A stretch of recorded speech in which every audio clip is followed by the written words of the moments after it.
Alright, my screen's pretty dark, so I'm going to have no idea. I am not going to be able to even see how many people. My battery is pretty low. So, and I don't have a charger. You know, there was one lady back a while ago. That'd be damned if I could remember her name. Note to self, get better with names. Anyway, there was a lady who got me a battery charger because if you remember in the winter, my battery kept on sinking, like going from 100 to 0. And so she bought me a battery charger. And it's in my bag, but I can't find the wire.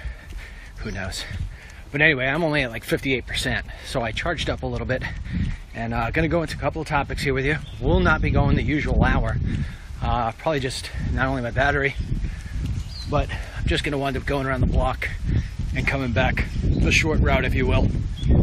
So anyway, here's 3 topics we're going to be talking about: CNN, healthcare, and then a little of yours truly with regard to that. So let's get into the CNN thing first.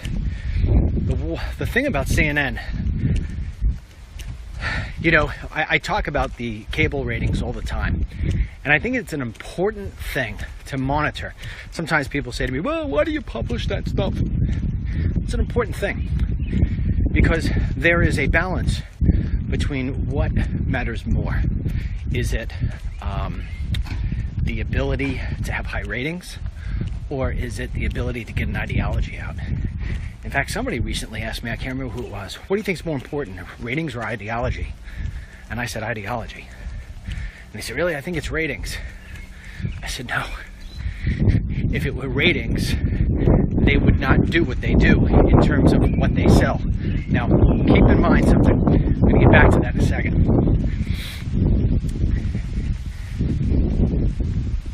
Think about this.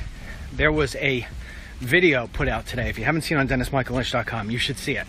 It's been shared now almost as many times as my grandma video has been shared. I can't believe my grandmother video was shared like 27,000 times. But I think it's been shared like 23,000 times. And in the video, this Project Veritas, I don't know how they got into CNN. They probably gave some false impression of who they were. However they got in, so be it. They'll deal with that one on their own. But they dealt with a CNN producer. And in the video, he basically reveals the fact that, you know, the CEO of CNN, Jeff Zucker, who actually lives out where I am during the summers. And he said, basically, stop covering the climate accord thing, go back to Russia. So they're driving the narrative of Russia, and they say pretty much it's because of ratings. Now, here's why that isn't necessarily true. If CNN really wanted to be in ratings, number one, more than they wanted to get past their liberal ideology, well, they would pick up the phone and they would call up Rush Limbaugh, and they would call up Mark Levin, and they would call up Laura Ingraham, and they would call up every single radio conservative host. They'd call up me, and they'd say, we want you to have a show. They would. They'd say, yep, we don't care what it would be. We're going to throw it out at you. How much does Hannity make? How much does O'Reilly make? We'll give you more plus. Why would they do that? Because the conservative message goes out to more solid thinking people. And so those people tune in. It's why there's no such thing as liberal radio. It's why Fox News, at the end of the day, even if they don't have the #1 show temporarily so, you know, they are always #1 in ratings. And that's because, like it or not, that's where the intelligent people go. So, to that extent, CNN really isn't about ratings. They're about their ideology at the same time as selling their ideology and coupling that with better ratings. For them is having your cake and eating it too. So understand that if they really wanted to go for the ratings, if they really wanted to be #1, they would change what it is that they're selling. Prime example, MSNBC just hired for Saturday mornings Hugh Hewitt, who is a conservative radio host. They are now giving him a show on Saturday mornings. Another person that they hired was Greta Van Susteren. Now, although she's not by any chance or any stretch a conservative, especially not one like Sean Hannity, she still comes from the Fox environment. They are also thinking 100%, we got to start changing a little bit about how we sell this stuff here. There's a lot of money in conservatism. At CNN, they're so liberal, they won't even think that way. They won't even think that way.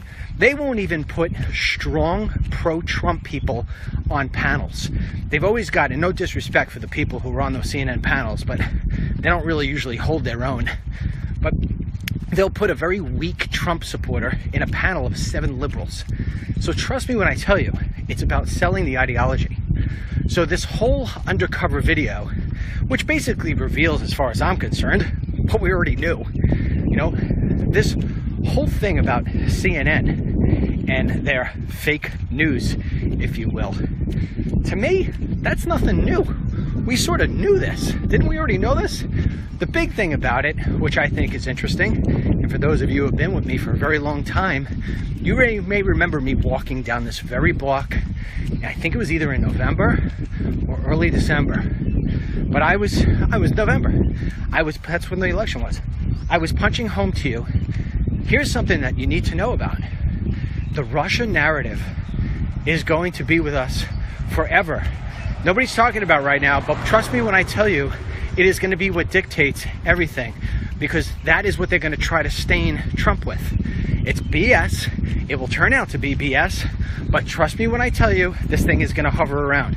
Where I'm wrong in all this, how many times you ever hear me say that?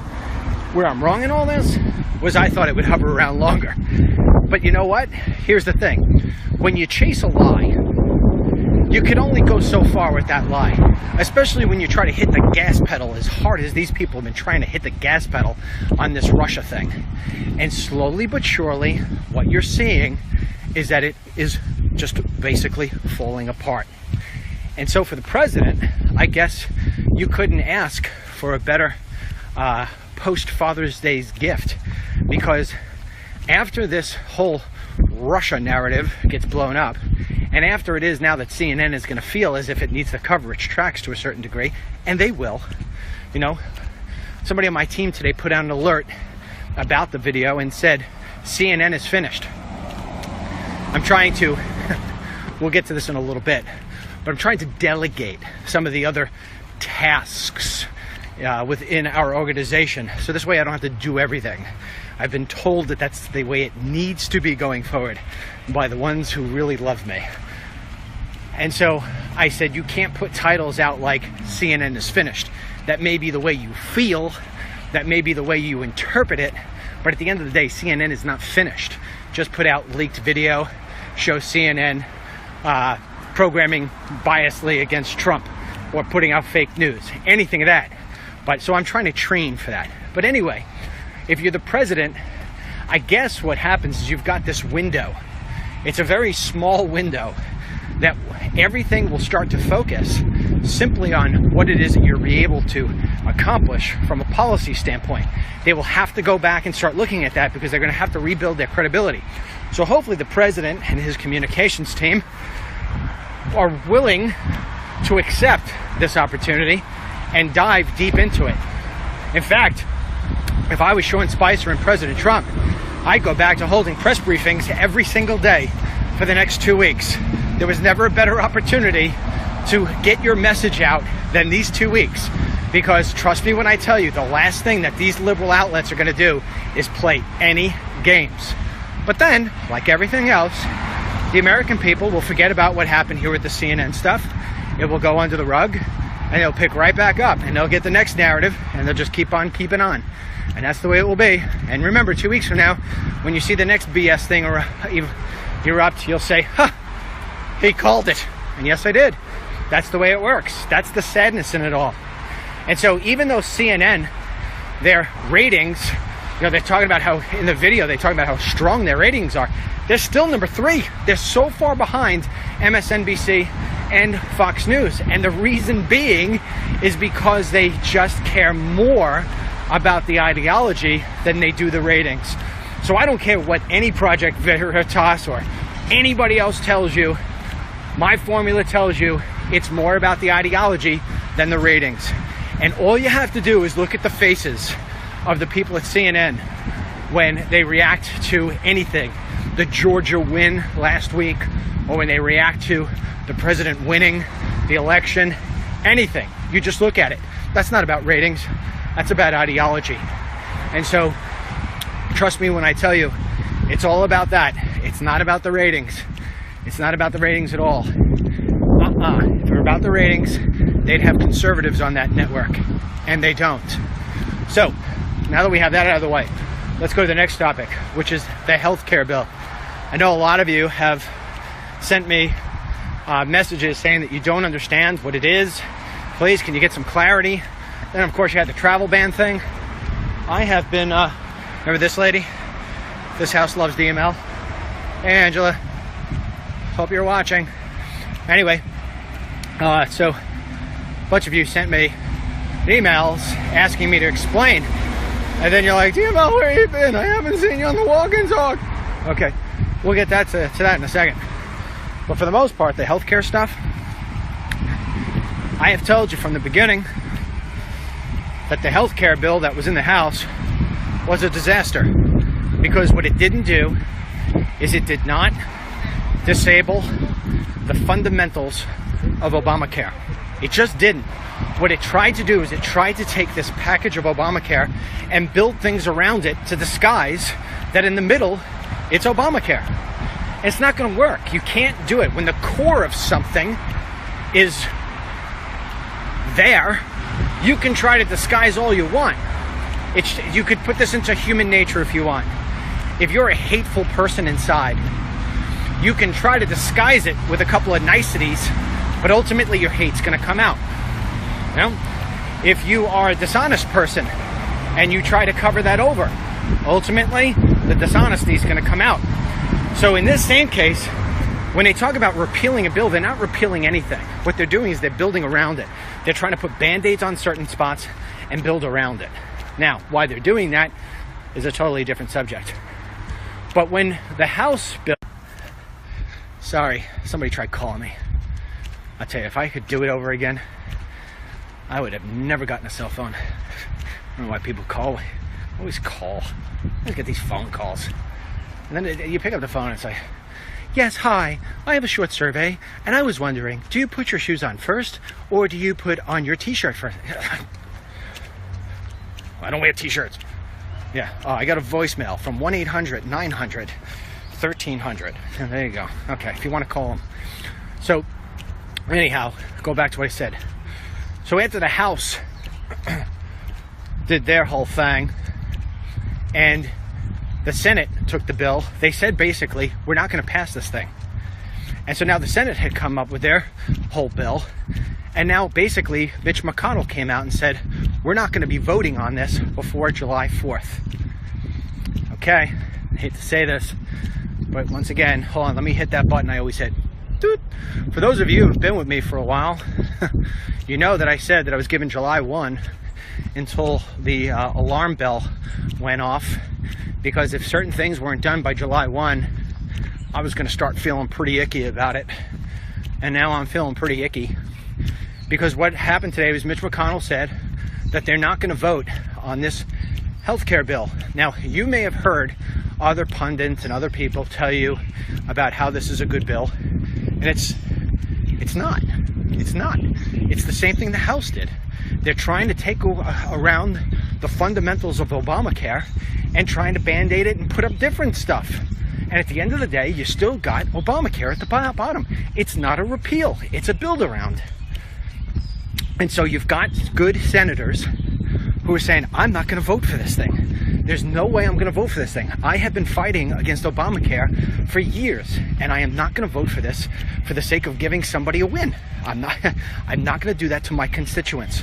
And although I will get a temporary win now, it will ultimately turn out to be a massive loss. Now, the CBO, which is the Congressional Business Office, they have basically confirmed what some of these senators are really concerned about, and some of the senators have jumped onto it. Now, there will be those of you who say, yeah, but the CBO got Obamacare wrong. Yes, they did. So maybe we should give them the benefit of the doubt that they don't want to be wrong again, and they may have looked at this existing bill a little bit stronger, a little bit deeper, and said, we ain't going to get caught with our pants down again. According to the CBO, and it's very hard to argue, especially when you look at the numbers and you look at the way in which they're trying to build off the core, like I said, Obamacare, these blockades. I hope I'm not confusing you, but this is a very heady topic. You're looking at potentially 22 million people being uninsured. And in addition to that, you are looking at an incredible amount of pressure on older people and on low-income people on having to be able to pay for insurance rates and deductibles and co-pays that is just unreasonable. Now, the upside to this, the upside is that the cost for Medicaid would be lower because they're going to be cutting back certain things. Don't you always love, there is never a walk and talk where there's not some kind of mechanical device powered by gasoline and operated by an illegal alien. How do you know they're illegal, DML? It's the same guy who was here 6 months ago and 6 years ago, and he still doesn't speak English. If he did, I'd say hola. Actually, I would have said hello. DML, you losing it? I am a little bit. This week, anyway. So, anyways, go back. So it's not a good bill, folks. And here's how it's not a good bill. It's a better bill put to sleep. It really is. And I continue to say what I've always said. You just got to let Obamacare completely crash into the ocean. And when it does, you have to have something ready to go in place. It's like the pizza maker, you know? The pizza maker makes the next pizza while the oven's filled. And when the one pizza comes out, the other pizza comes in. Nobody has to wait. You know what I mean? It just keeps on as a factory. Now, that's what we got to do. And that's what's going to happen. Come hell or high water, I will be right. Press again. Again. Yep. It will basically be Obamacare will collapse. And then we can insert something in, because at that time, the world known as the United States of America will need a lifeline. Now, you may recall last week we were at this house. The roof was a nightmare. They cleaned it. What do you know? Hola. Dinero. No mucho. Very good. Proud of you. Not. So anyhow, we go back to this whole thing. That's the way it's going to work. You're not going to get anything until Obamacare completely crashes and you get one of those DML alerts that says, Obamacare has officially crashed. And there you go. That's how it will work. So eventually we will get something, but it's not going to be now. The problem with that, and yes, there's always a problem. DML, when is there something good to tell you? It's sunny, finally.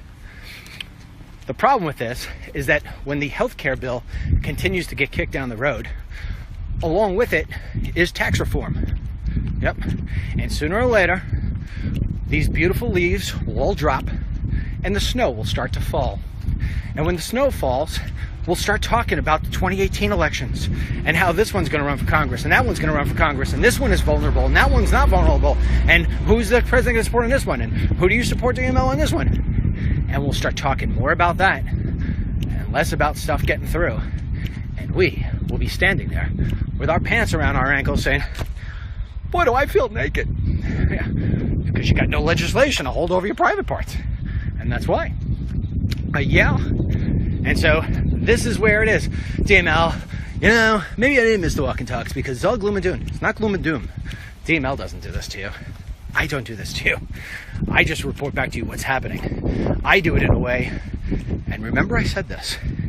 Remember I said this in this conversation. This would be the one you probably want to rewind a couple times. Good, bad, or ugly, I will never mislead you. And I will never mislead you by not saying something. Remember, it's not always about saying something. It's about what you don't say. Remember I said that. So anyway, you'll never hear me, or I should say, you'll always hear me tell you what's in the noggin. You'll always hear me say, this is what I think, and here's what I know. Because I know, hold on, DML, get it together. I know of no other way. I know of no other way. Say that 10 times. Up. It wouldn't be a walk and talk without our new friend, the Obama tree. There he is. I know you thought Obama was going to go away. Now he's got trees all over the place here. For those of you who are new to the show, at least today anyway, that's an Obama tree. Obama takes the leaves from that tree and then gives it to another tree who he thinks needs the tree. Yes. But, don't think that it's Obama trying to be good to the trees that don't have leaves. No. And here's why. As we walk 72 feet, you will see what nobody else can see.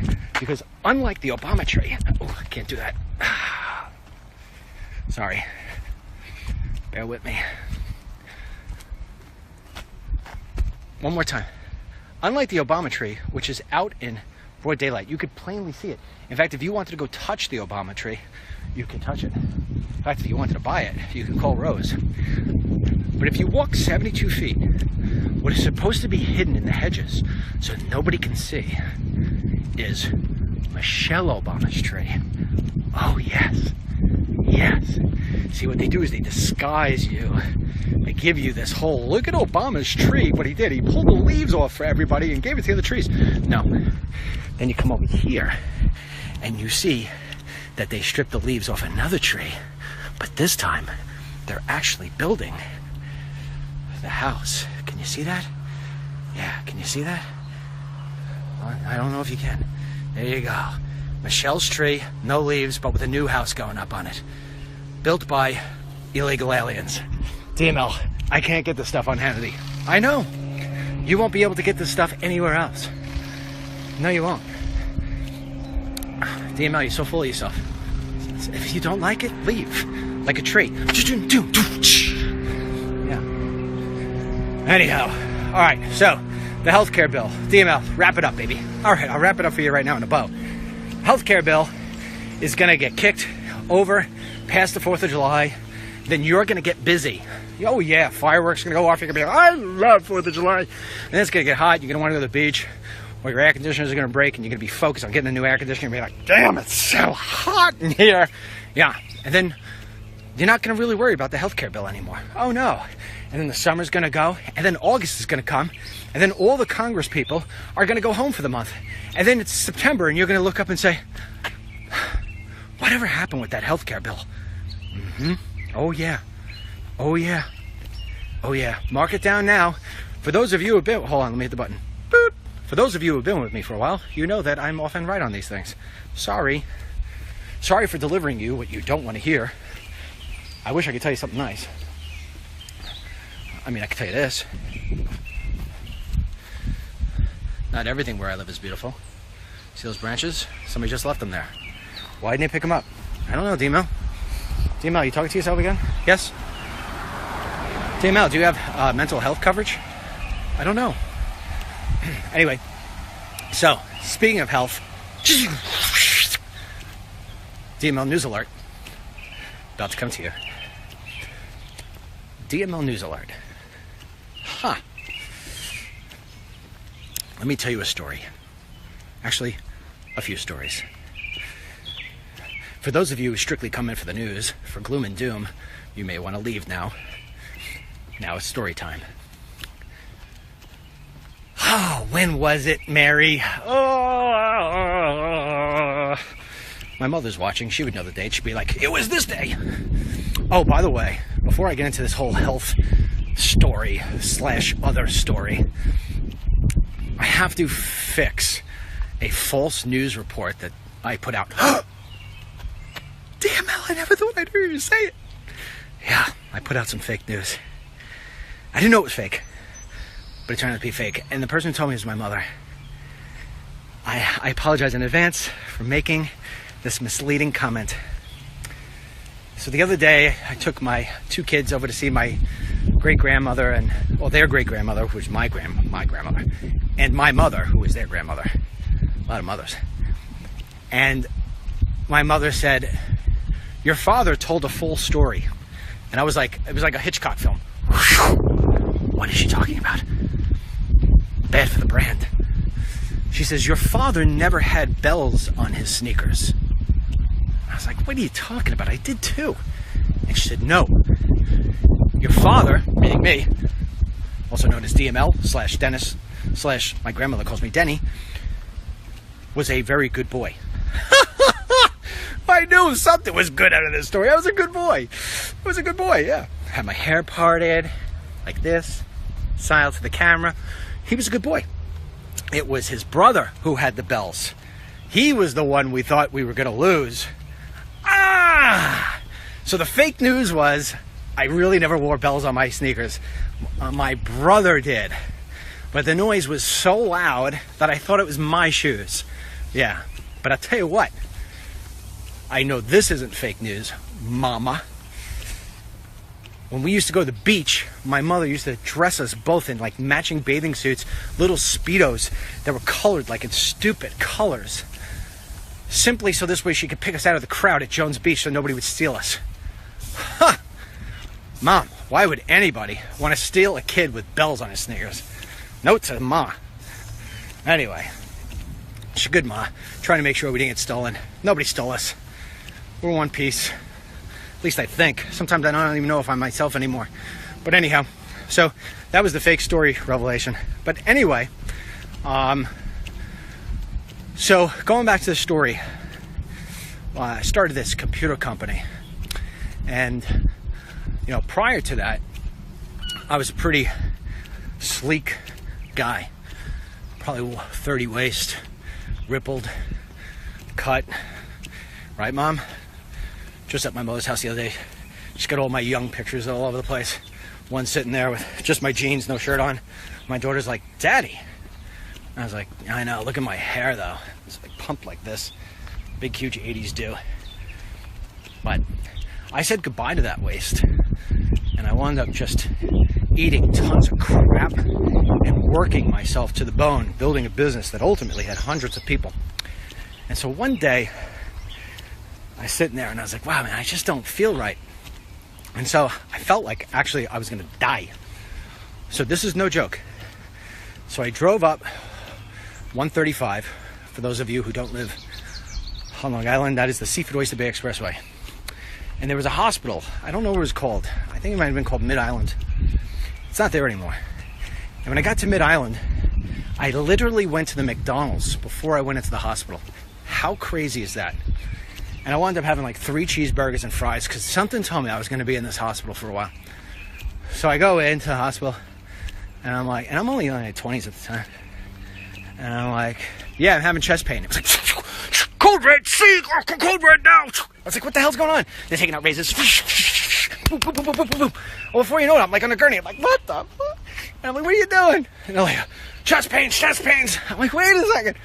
So, oh, yeah, Joe. Doot, doot. I shit up my nose. I couldn't stop. I had McDonald's. I got to go to the bathroom. Nope. Anyway, checking all this different stuff. Okay. Fast forward, I obviously survived that whole thing. Now we got this big company, you know, and I'm even worse than I was. Now I'm having McDonald's, and then I'm going across the street and having a little Burger King. I mean, I just couldn't get enough. So, we're about to buy this company. I'm in Connecticut at the time, Connecticut. And I'm walking through the warehouse, looking at this company that we're possibly going to buy. And as I'm sitting there, I'm just like, I go down. Before you know it, code red. Yep. So now I wound up in a hospital. I'm like, oh, okay.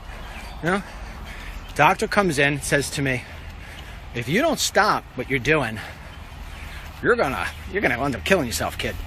Now, at the time, I used to work, I don't know, 6 days a week, probably 12 hours a day. And so I was like, so inconvenient. So anyway, a couple of weeks went by, and we decided we were going to take a vacation. So we drove down to the Carolinas. When we got down to the Carolinas, same thing. And my mother came with us, by the way. My mother was there. She would be able to attest to every moment of this. And so anyway, we're laying there in this house I rented. I'm like, man, I got such the chills. I just don't feel good. So there was no hospital. We were at the Outer Banks. Back then, there was no hospital there. So we went to a clinic. And we go in there. Woman takes x-rays. And she's like, you have double pneumonia. And your lungs are basically going to collapse. we need to get you to a hospital now. I'm like, Jesus, what the hell's going on with these hospitals? Boom, ambulance, choom, hour and a half away. So now I'm in this place, and they have me in there for a week. And my temperature's running as high as 106, believe it or not. I'm thinking, I'm dead. They're thinking, he's dead. One woman came in, she wound up, as far as I'm concerned, saving my life, figuring out that they should put me on this, I don't know, cooling blanket of some kind. So anyway, after a week of being in there, I left that place and pretty much felt like an old man for weeks, if not months. And I wound up leaving. I wound up leaving that company. And it was a very disappointing thing for me. Very disappointing thing for me, because I had worked so hard, my mother had worked so hard. So many people had worked so hard, you know, so it was very disappointing. But at the end of the day, I decided that my little kids and my wife and my life was just too important. And so anyhow, wound up getting myself all fixied up again. And then I wound up pretty much starting and doing these movies. And I mean, I was in lean, mean shape. Climbing fences down the southern border, you know, running like Superman, diving into the water, grabbing the American flag, all different things you could possibly imagine. Yep. And then all of a sudden I came up with this crazy idea of listening to the people who were telling me, you should run for president. Okay. So then I basically go and say, I'm going to run for president. So, you know, Megan puts me on TV, and 88% of the people who vote say, yeah, I'd vote for this guy. And I got all these people coming out, and all this other different stuff. And slowly but surely, all those healthy little Denny's that are running inside of me started to become the sick little Denny's inside of me. And before you know it, there I was back to the place where I had been 2 times before. This time with the cardiologist sitting with me at a studio, little studio. I guess you call it a movie studio. It could be a movie studio, it could be a news studio. Oh, it's a studio with like 17 different sets. And we're about to do a documentary, and he says to me, you are a ticking time bomb. Ah, really, man? We gotta go through this crap again? And he says, yes. Here's what you need to do. 90 days. No internet. No this. No that. I mean, I lived in the land of no.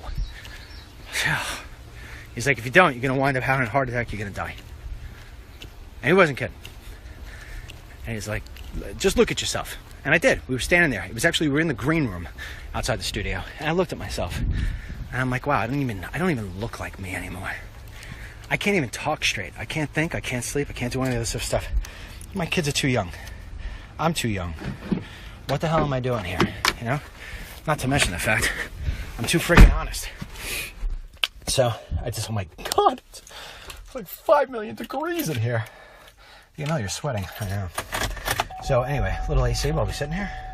I'm actually gonna go to the charger. I don't know if this charger thing works. If I lose you, adios. Let's see.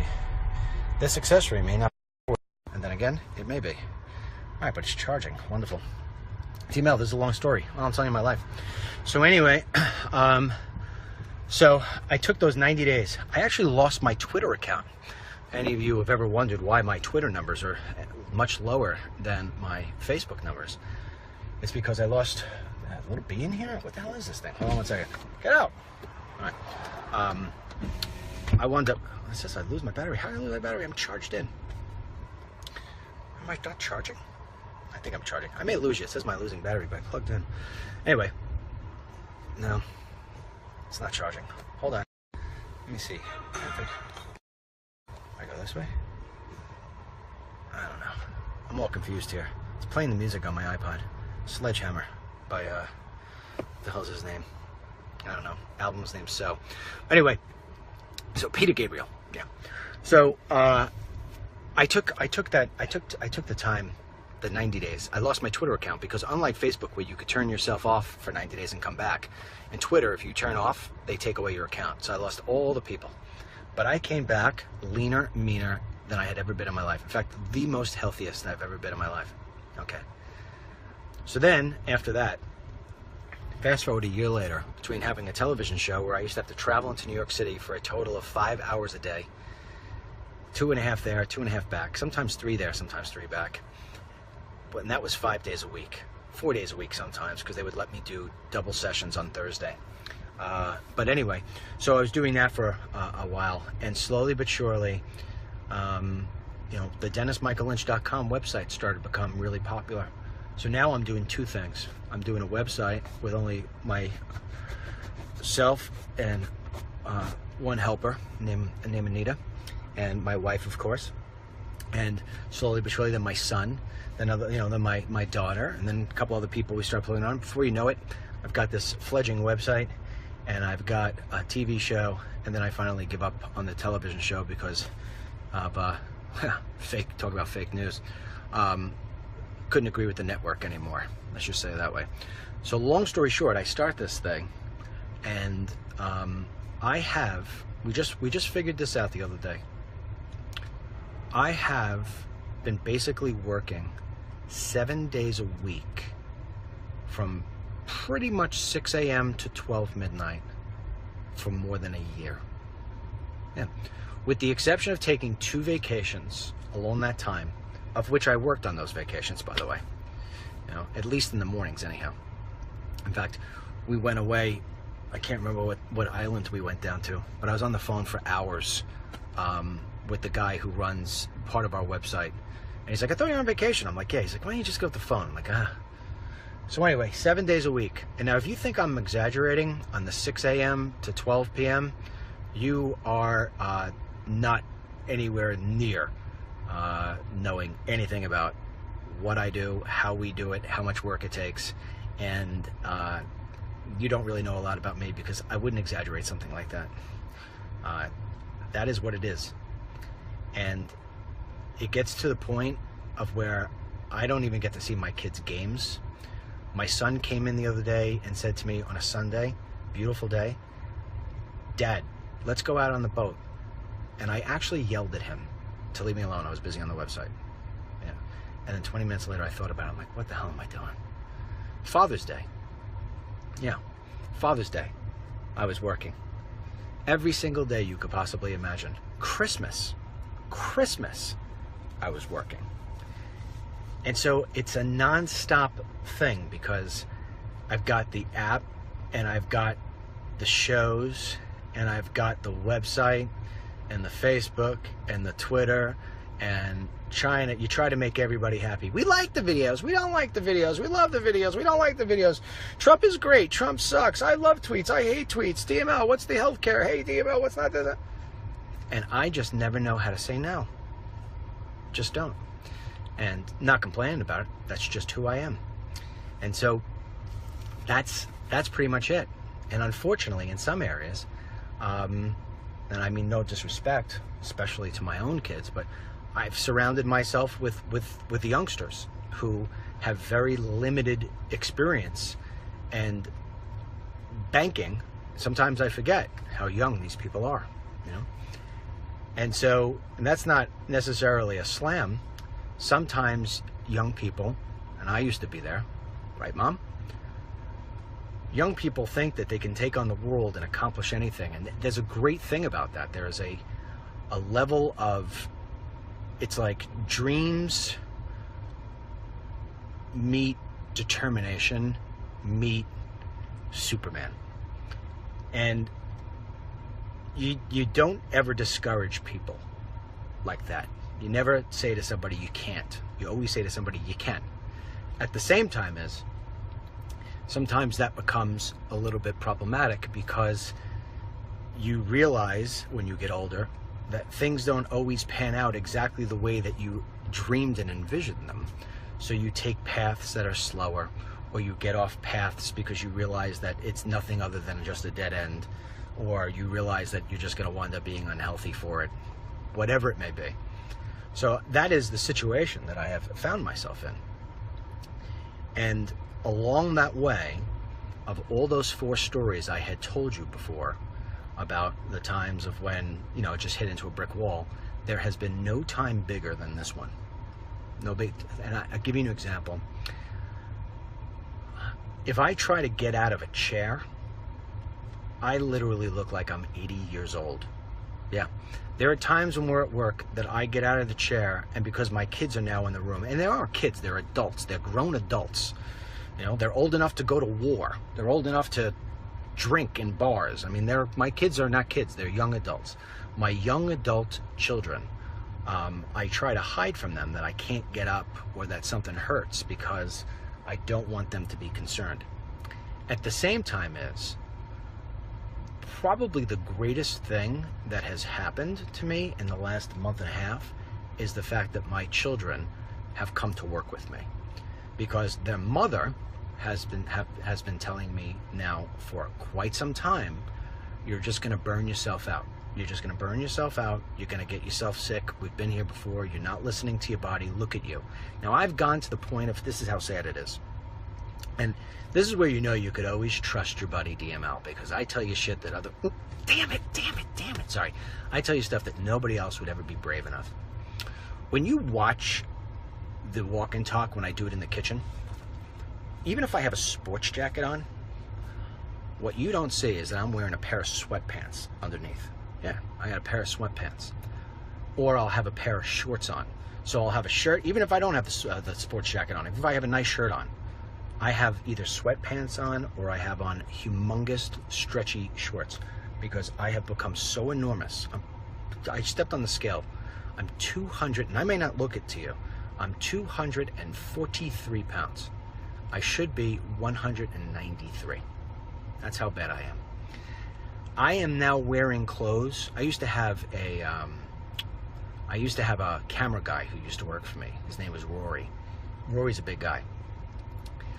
Rory left a pair of shorts at my house one time. I have been wearing Rory's shorts. It's the one pair of shorts I wear. I have been wearing Rory's shorts because nothing of mine will fit, and now I've come to a point of where Rory's shorts don't fit. Yeah. So in addition to every single last body part, there are a few other things that are going on, which I am going to completely keep to myself, because as much as I love being honest with you, there are certain things that I just keep to myself. But there are some other things going on.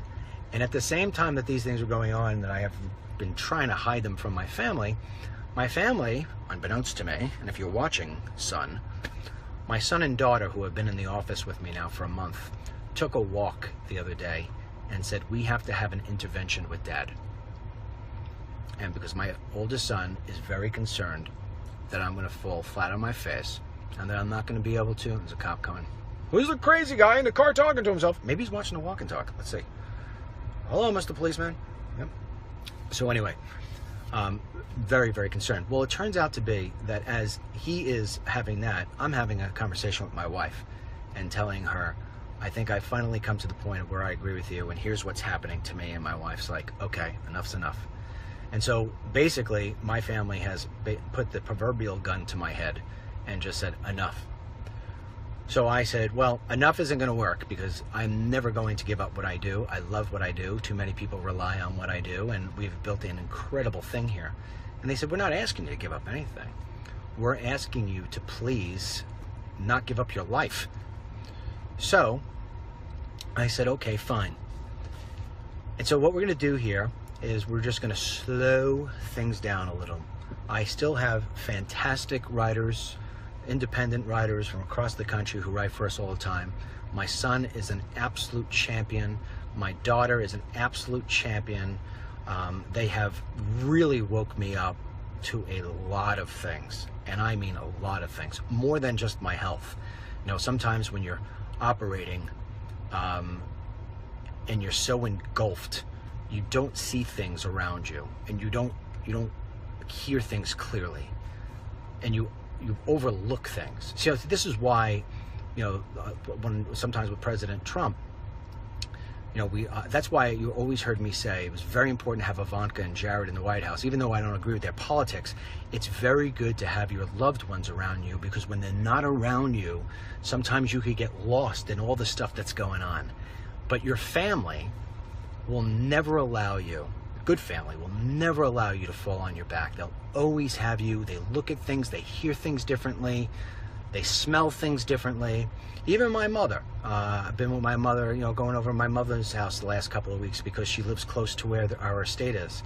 And she's said a couple things to me that have really jumped out that I wasn't noticing myself. Just about everything. And I said, okay, fine. So I started starting to look at this stuff a little bit differently. And so what we're going to do over here is we're just going to slow things down a bit. I don't ever miss deadlines, so I'm pretty much on deadline for everything. But I want to have all these shows and all this stuff up. No. My daughter said it best. She said, Dad, and my daughter sees it because my daughter reads the comments as they're coming in. And she says, Dad, all this stuff that you're doing, all this stuff that you're building, you know, the app is great, the websites are great, and the news is great. You guys get it out so fast. You know, and I've had a couple of people be really rude to us over the last couple of days here. And they have said, can you even see me? I can't, I'm trying to find a good shady spot, and I can't find a good shady spot. You know what? Hold on for a second. Let me see if I can move across the street here. DML, you're driving on the side. I know. But I'm looking around trying to find you a good shady spot. So this way you can see. Let's see. This may be it. At least I could see now. There we go. Yeah. So, my apologies for driving while I was taking. Oh my God, night and day. So anyway, we're just going to slow things down because my daughter said to me, she said, Dad, at the end of the day, you can build all the other little tiny nuggets you want around. But the people are coming in, they're coming in to hear you, and they'd rather see you take your cell phone and walk around and just be at your best when your thinking is the clearest, when you're walking, which you're keeping yourself. Remember I said in the very beginning of the walk and talk, I would never stop doing the walk and talk. I will never stop doing the walk and talk. I stopped doing the walk and talk. I totally stopped. I don't walk and talk anymore. I just don't do it. I'm part of just letting myself go in the same vicious pattern I have done over all these different decades. It is my biggest shortcoming, is that I just basically let myself go because I'm trying so hard to accomplish things that can be accomplished, but only if you're healthy and only if you're in one piece. And I keep on putting myself into these situations where I can't accomplish the goal because I let myself go. And maybe that's why they say youth is wasted on the young, because it's taken me to 48 years old to realize the fact this is the case. So DML and DML, you know, actually, thanks to a lot of you out there and my good friend Anita, I've been trying to get a URL called dmlnews.com instead of DML Daily. I just wanted it to be DML News, like Fox News and ABC News and everything else, and I couldn't get it. And I don't know how it is, but it popped up and it was available. And Anita said, you should go buy it. And I said, okay. And other people told me I should go buy it. So we bought it. So ultimately, when we launch our new site, which my daughter is now in charge of, I put her in charge of today. That's the other thing. I took a list of all the things that I've been trying to accomplish and I can't get to because I'm either keeping it myself or I'm distracted with other stuff that I really either don't want to do or shouldn't be doing. And she said, we make a list, give it to us. So I gave it to my daughter. My daughter's like, I'll take care of it. So my daughter is working now with Mark in Iowa to make sure the new dmlnews.com gets up, and it has all these new excellent features and stuff. So I'm like, maybe because I'm handing some of the stuff off, it will actually go. And so now, because my family is so engrossed and so with me, and this is the same thing, you know, it's amazing. My story sounds a lot like Trump's in the sense that he'll tell you, you know, he's got his family wrapped around him because he knows his family will never do him wrong. And his family will never hold back and not say something for the risk of what it's going to, you know, what it's going to do. They're always going to tell Dad straight up. They're always, they work so hard, and these kids, they, you know, maybe one day they run with it, but we're not going anywhere. I'm getting all the emails from you guys. You know, I'm not going anywhere. We're just slowing down, and DML is going back to the walk and talks every single day, walking and talking. Hell or high water. And when our next show comes up, it will be when it's right, not when somebody's asking me to do it or putting pressure on that, you know, it should have been by now, or because somebody on the other side of a news feed is saying, you know, hey, you know, I want this show, I don't like this, I don't like that. It's not going to be based on that anymore. It's just going to be based on what feels right versus what feels wrong. Not about how fast something comes or fast something doesn't come. That's it. So everything is in place, and to a certain degree, better than ever. Our traffic this month is going to break a record. It is going to break an internal record. And I have to give my writers so much credit, but ultimately I have to come back and give the credit to my son. My son is working like a machine, and I don't allow him to work the hours that I work. And maybe that's why it's working so well, is because he gets time to just check out and do well, versus me, who just always stays checked in. You know, even just trying to get through all the emails of everybody and return all the emails and whatever, feel like I'm obligated to do something like that. You know, just step back from certain things. That's what we're going to start doing. But, you know, my son is just cranking it out. What a wonderful human being. And my daughter, that's the other one, just sitting there, and, you know, we were sitting there looking at the different stuff, and she's like, Dad, so much of this stuff is easier than it's been made out to be. We could nail this out. I said, okay, fine. So, anyway, for the next, let me wrap this up because I'm starting to ramble. I was supposed to have a doctor's appointment today at 4 o'clock. Figure, they set it for the time of walk and talk. But it wound up getting canceled last second. It is scheduled now tomorrow for 3 o'clock. But I got to be there at 2:30 because they tell me I got 10 pages I got to fill. 10 pages? What the hell do you need to know for 10 pages? In my name, my sex, if you can't tell, and my age. Let's go.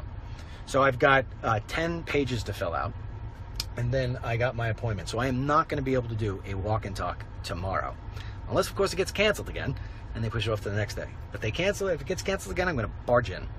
But it'll be tomorrow. I will be back, God willing, any day. God won't be willing, but God willing, I will be back on Thursday doing the walk and talk at 4 o'clock. What we're going to try to do, and I'm not committing to anything, as my wife and my kids tell me, you got to stop committing to these things for everybody. What we're going to try to do is make a video earlier in the afternoon, sort of like Dick Morris does, where it's going to be highly produced, and I cover things like in 3 minutes or less about what you need to know about the health care bill. Just give you a little something, so this way you know you got it, and you know you don't got to wait till 4 o'clock. And 4 o'clock, we're going back to our old format where I walk around, we pick out a story, we pick out a news item, we pick out an opinion piece, we pick out a wow. Like today, the wow story, real quick, some psycho takes his kid to Disney. I don't know if you saw this on our website. Takes a kid to Disney and kills his own son to get back at his wife. What the hell is wrong with people? So, you know, we're going to go back to the old ways of walk and talk, and they're going to be at 4 o'clock. And the reason why they're going to be at 4 o'clock and not 11:30 is because 4 o'clock, my kids want me out of that freaking office. And our office right now is going to be out of our home office for the next 2 weeks, because the 4-hour drive every single day back and forth to the estate is also killing me. And so these are all the demands that are put on me by the ones who love me, the ones who really, really love me. And for all of those of you who have sent me the nicest, kindest messages in the world, I can't say how much I appreciate it, how much I love you back. I'm humbled by it. By my friend Janet, who just, you know, continues to be a great friend I never met. Tried to put $5,000 in our donation account today, and I'm rejecting it and sending it back. If we needed donations, I would ask for it. We have all the equipment we need. I need nothing else. All I need now is some health and some sanity in terms of how it is that we operate this thing. Because even President Trump gets away to Mar-a-Lago. Even President Trump has people doing other stuff for him. You know, and so this guy doesn't. At 6 a.m. to 12 p.m. and even when I lay down at 12 o'clock, the trains are running through my head. It's just exhausting. I don't even know myself in the mirror anymore. My mother saw me the other day, and she's like, you gotta stop. And I saw the picture that we posted online with myself and my grandmother. I don't even look like me. I don't even look like me. And the fact that I can't walk, let alone run, I can't do anything. My little girl said, Dad, you want to go outside and play wiffle ball? I can't even do it. I can't even do it. And I hate to admit it because I like to think I'm Superman, but I'm not. Nobody is. And so that's that. So there I go. I told you all that other stuff. Now, some of you have asked some other questions, and I will just give you a little tiny blurb on it. Some of you have asked me about Scarlett. Scarlett decided, and I think rightfully so, that she really wasn't keen about the news business anymore. She wanted to be an exercise instructor. Scarlett may be the single most healthiest person I've ever seen in my life. And she's young, and I think it was the smartest move in the world, because the news business, especially the way that she was having to do the news business, is a toilet bowl, just like DC is. And so for Scarlett to live a healthy life and to get other people healthy and to get just to stay into exercise, I think is the greatest thing in the world. And I told her same thing. Making videos, I told this to her a long time ago, and she would tell you this. I said, making videos out of your Texas apartment is going to get very old, Scarlett. Just want to let you know that. And she's like, no, I know, I can do it. Okay. You know, and that's why when she wanted to come to New York, I wouldn't let her come, because I ultimately knew that her heart would not want to be in it. You know, and it's better off. Get somebody as bright and lovely and God-fearing, and she's got a new family. You know, she's going to be getting married in September. Let her go and have a life of exercise. She'll be a lot happier and live a lot longer. And then Harlan has joined the advisory. I don't want to say it wrong. If I say it wrong, I'll be fake newsed. I think an advisory panel or board of some kind. I think it's an advisory board for President Trump's re-election, which sounds a little early to me. Let's get a health bill first. But he has joined a board of that nature. I don't know who else he's doing it with. I haven't spoke to him about that, but he will no longer be part of the DML every day, which is, you know, he was a contractor. And so that is fine, because you don't get many opportunities in the world like that of being an advisor to a re-election campaign. I mean, that is fantastic. I'm sure his parents are very, very proud of him.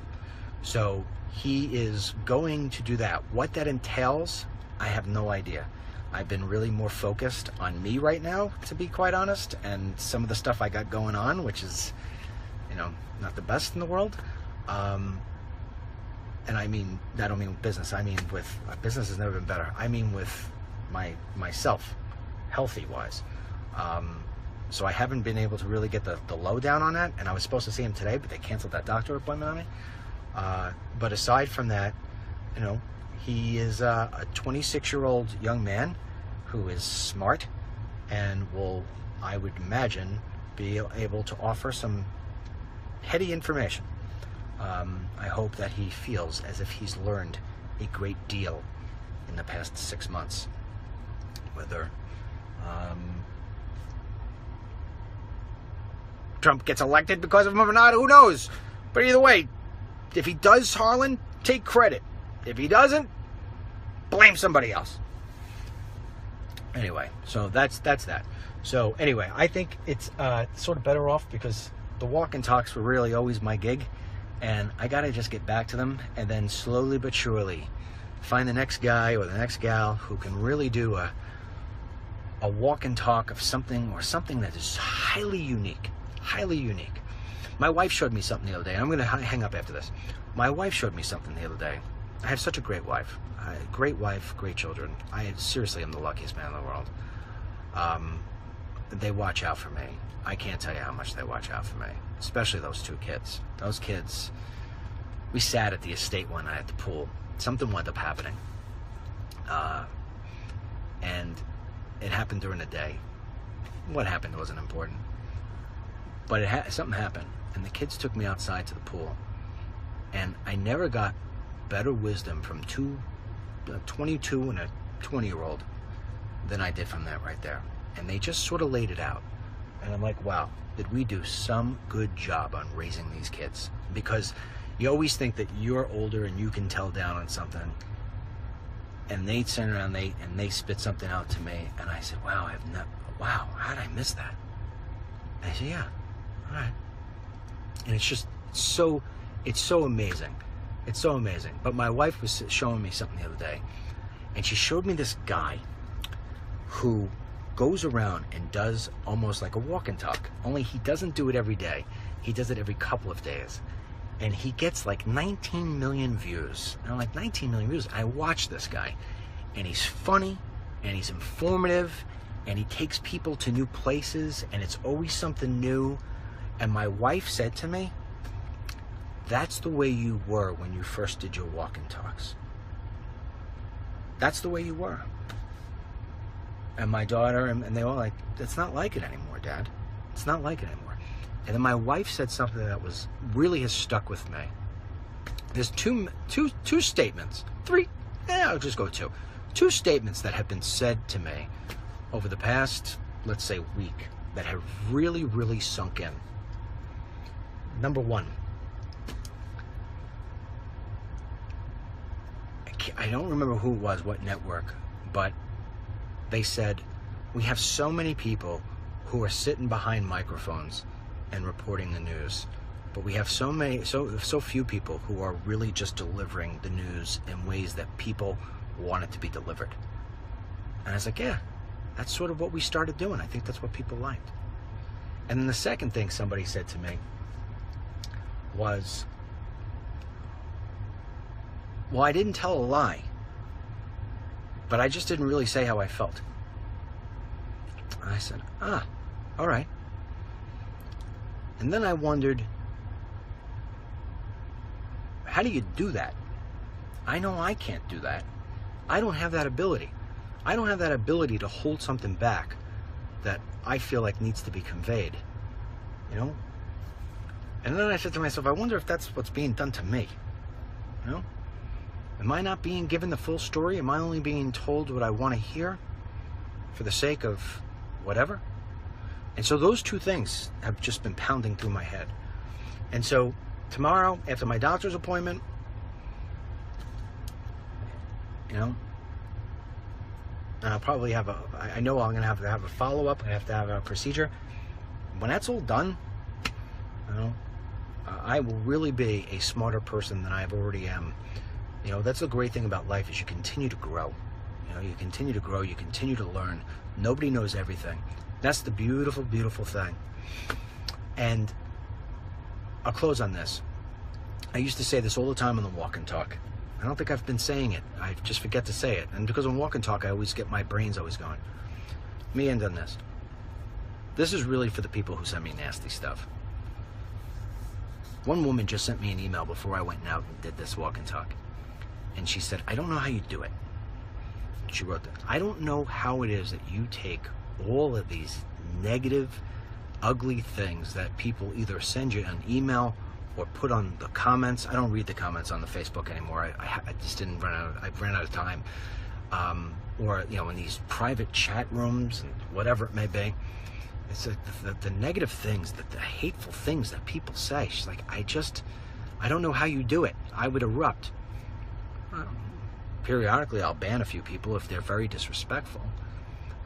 And that's not the first person. I remember this other person. I don't even know if she watches anymore. This woman named Sarge. She was a retired U.S. Army. And she was around when I was thinking about running for office. And she said, she actually gave a speech on me. And she said, I don't know how you do it. I do.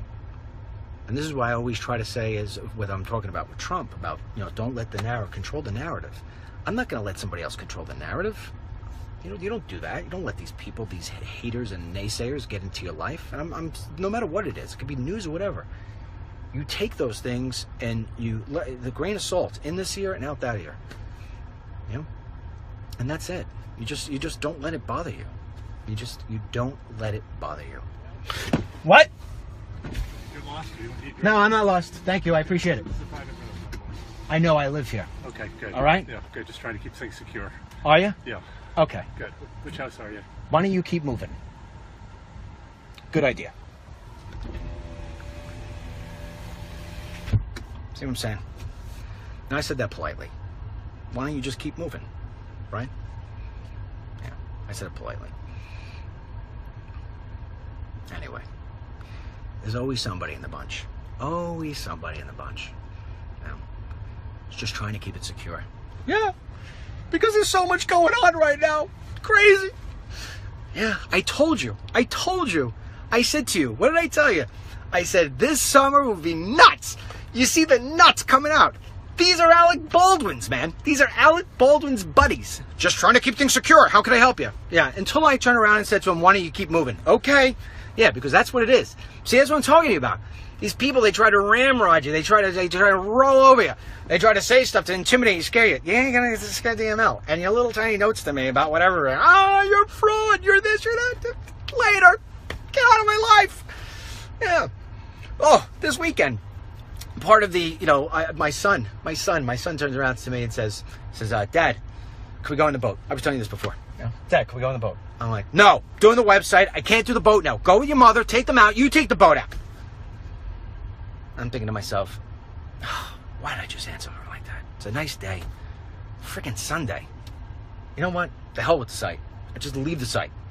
No? So we left the site. Then I said, Dad, I'll load up the site. I'll load it up with some old videos that the people didn't watch days ago. We'll just put it up there. Let's just go out. I said, okay, fine, we'll go out. So we go out, we call up, say, yeah, could put the boat in the water? I haven't used the boat all year long. It's sitting up there. We get to the boat. The boat's a mess. They haven't cleaned it, and I paid for this stuff. They haven't cleaned it. The seat's off. I mean, we have a guest with them. My daughter's boyfriend's there, and we're all embarrassed. And I'm like, what's going on here with the boat? No, I'm not being cool about it. What's going on with the boat? And the guy's like, oh, let me fix this, let me fix this. Another guy comes over and says, oh, by the way, stuff is leaking out of the engine. Just want to let you know that. I said, leaking out of the engine? Why are you letting me go? Oh, no, it's not a big deal. Don't worry about it. Really? It's not a bad thing? Don't worry about it. So we go and we turn on the boat. Beep, the alarms start going crazy. Crazy. Guy comes over. Doesn't have a staff shirt or anything like that. Comes over and says, I know what the problem is. You want me to fix it? I said, who are you? So he says, I said, you work here? So he says, yeah, I work here. Like with an attitude. He says, you want me to fix it or you want me to walk away? You're going to walk away from me? I got out of the boat. And then all of a sudden, calm set in. Can't let these people get you uptight. You got to control the narrative. Steady hand at all given times. You know what I'm saying? No, I'm saying. All right, that being said, I think I said enough. I was rambling on for a while. I haven't done a walk and talk in a while. I do that sometimes when I haven't done a walk and talk in a while. I ramble sometimes. And sometimes I sing. And then sometimes people knock on my door. You need help? No, but you will. All right, we'll see you later. Bye-bye. And in the video, this Project Veritas, I don't know how they got into CNN. They probably gave some false impression of who they were. However they got in, so be it. They'll deal with that one on their own. But they dealt with a CNN producer. And in the video, he basically reveals the fact that, the CEO of CNN, Jeff Zucker, who actually lives out where I am during the summers. And he said, basically, stop covering the climate accord thing, go back to Russia. So they're driving the narrative of Russia, and they say pretty much it's because of ratings. Now, here's why that isn't necessarily true. If CNN really wanted to be in ratings, number one, more than they wanted to get past their liberal ideology, well, they would pick up the phone and they would call up Rush Limbaugh, and they would call up Mark Levin, and they would call up Laura Ingraham, and they would call up every single radio conservative host. They'd call up me, and they'd say, we want you to have a show. They would. They'd say, yep, we don't care what it would be. We're going to throw it out at you. How much does Hannity make? How much does O'Reilly make? We'll give you more plus. Why would they do that? Because the conservative message goes out to more solid thinking people. And so those people tune in. It's why there's no such thing as liberal radio. It's why Fox News, at the end of the day, even if they don't have the number one show temporarily so, they are always number one in ratings. And that's because, like it or not, that's where the intelligent people go. So, to that extent, CNN really isn't about ratings. They're about their ideology at the same time as selling their ideology and coupling that with better ratings. For them is having your cake and eating it too. So understand that if they really wanted to go for the ratings, if they really wanted to be number one, they would change what it is that they're selling. Prime example, MSNBC just hired for Saturday mornings Hugh Hewitt, who is a conservative radio host. They are now giving him a show on Saturday mornings. Another person that they hired was Greta Van Susteren. Now, although she's not by any chance or any stretch a conservative, especially not one like Sean Hannity, she still comes from the Fox environment. They are also thinking 100%, we got to start changing a little bit about how we sell this stuff here. There's a lot of money in conservatism. At CNN, they're so liberal, they won't even think that way. They won't even think that way. They won't even put strong pro-Trump people on panels. They've always got, and no disrespect for the people who are on those CNN panels, but they don't really usually hold their own. But they'll put a very weak Trump supporter in a panel of 7 liberals. So trust me when I tell you, it's about selling the ideology. So this whole undercover video, which basically reveals, as far as I'm concerned, what we already knew, you know, this whole thing about CNN and their fake news, if you will, to me, that's nothing new. We sort of knew this. Didn't we already know this? The big thing about it, which I think is interesting, and for those of you who have been with me for a very long time, you may remember me walking down this very block. I think it was either in November or early December. But I was November. That's when the election was. I was punching home to you. Here's something that you need to know about. The Russia narrative is going to be with us forever. Nobody's talking about right now, but trust me when I tell you, it is going to be what dictates everything, because that is what they're going to try to stain Trump with. It's BS. It will turn out to be BS, but trust me when I tell you, this thing is going to hover around. Where I'm wrong in all this, how many times you ever hear me say that? Where I'm wrong in all this was I thought it would hover around longer. But you know what? Here's the thing. When you chase a lie, you can only go so far with that lie, especially when you try to hit the gas pedal as hard as these people have been trying to hit the gas pedal on this Russia thing. And slowly but surely, what you're seeing is that it is just basically falling apart.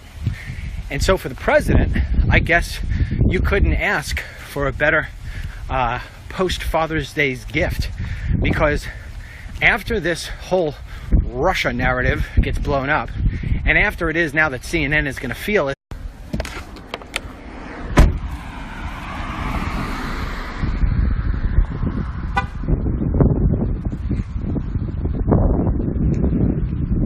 made the screen so dark.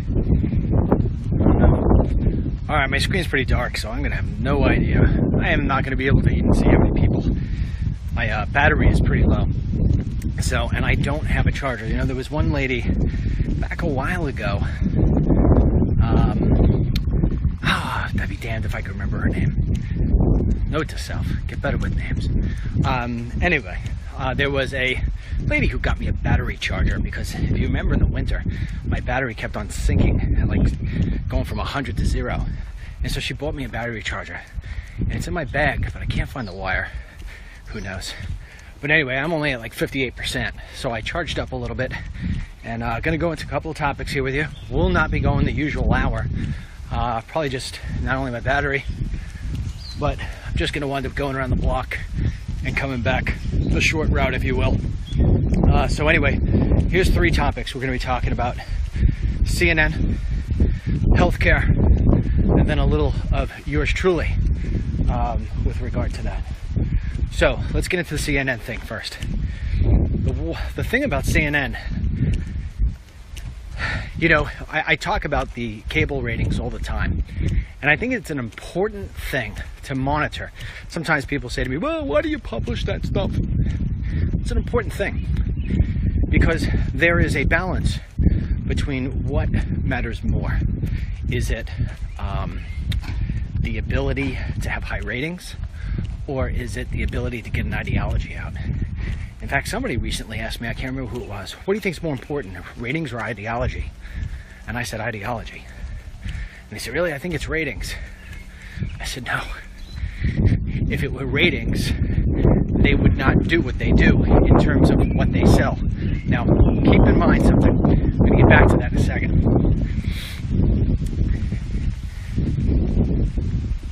Think about this. There was a video put out today. If you haven't seen it on DennisMichaelLynch.com, you should see it. It's been shared now almost as many times as my grandma video has been shared. I can't believe my grandmother video was shared like 27,000 times. But I think it's been shared like 23,000 times. As if it needs the coverage tracks to a certain degree, and they will. You know, somebody on my team today put out an alert about the video and said, CNN is finished. I'm trying to, we'll get to this in a little bit, but I'm trying to delegate some of the other tasks within our organization. So this way I don't have to do everything. I've been told that that's the way it needs to be going forward by the ones who really love me. And so I said, you can't put titles out like CNN is finished. That may be the way you feel, that may be the way you interpret it, but at the end of the day, CNN is not finished. Just put out leaked video, show CNN programming biasly against Trump, or putting out fake news, anything of that. But so I'm trying to train for that. But anyway, if you're the president, I guess what happens is you've got this window. It's a very small window that everything will start to focus simply on what it is that you're able to accomplish from a policy standpoint. They will have to go back and start looking at that because they're going to have to rebuild their credibility. So hopefully the president and his communications team are willing to accept this opportunity and dive deep into it. In fact, if I was Sean Spicer and President Trump, I'd go back to holding press briefings every single day for the next 2 weeks. There was never a better opportunity to get your message out than these 2 weeks. Because trust me when I tell you, the last thing that these liberal outlets are going to do is play any games. But then, like everything else, the American people will forget about what happened here with the CNN stuff. It will go under the rug, and they'll pick right back up, and they'll get the next narrative, and they'll just keep on keeping on. And that's the way it will be. And remember, 2 weeks from now, when you see the next BS thing erupt, you'll say, huh, he called it. And yes, I did. That's the way it works. That's the sadness in it all. And so even though CNN, their ratings, you know, they're talking about how, in the video, they talk about how strong their ratings are. They're still number 3. They're so far behind MSNBC and Fox News. And the reason being is because they just care more about the ideology than they do the ratings. So I don't care what any Project Veritas or anybody else tells you. My formula tells you it's more about the ideology than the ratings. And all you have to do is look at the faces of the people at CNN when they react to anything. The Georgia win last week, or when they react to the president winning the election, anything. You just look at it. That's not about ratings. That's about ideology. And so, trust me when I tell you, it's all about that. It's not about the ratings. It's not about the ratings at all. If it were about the ratings, they'd have conservatives on that network. And they don't. So, now that we have that out of the way, let's go to the next topic, which is the health care bill. I know a lot of you have sent me messages saying that you don't understand what it is. Please, can you get some clarity? Then, of course, you had the travel ban thing. I have been, remember this lady? This house loves DML. Hey, Angela. Hope you're watching. Anyway, so a bunch of you sent me emails asking me to explain. And then you're like, DML, where you been? I haven't seen you on the Walk and Talk. Okay, we'll get that to that in a second. But for the most part, the healthcare stuff, I have told you from the beginning that the healthcare bill that was in the House was a disaster. Because what it didn't do is it did not disable the fundamentals of Obamacare. It just didn't. What it tried to do is it tried to take this package of Obamacare and build things around it to disguise that in the middle, it's Obamacare. It's not going to work. You can't do it. When the core of something is there, you can try to disguise all you want. You could put this into human nature if you want. If you're a hateful person inside, you can try to disguise it with a couple of niceties, but ultimately your hate's going to come out. You know? If you are a dishonest person and you try to cover that over, ultimately the dishonesty is going to come out. So in this same case, when they talk about repealing a bill, they're not repealing anything. What they're doing is they're building around it. They're trying to put band-aids on certain spots and build around it. Now, why they're doing that is a totally different subject. But when the House bill... Sorry, somebody tried calling me. I'll tell you, if I could do it over again, I would have never gotten a cell phone. I don't know why people call. Always call. I always get these phone calls.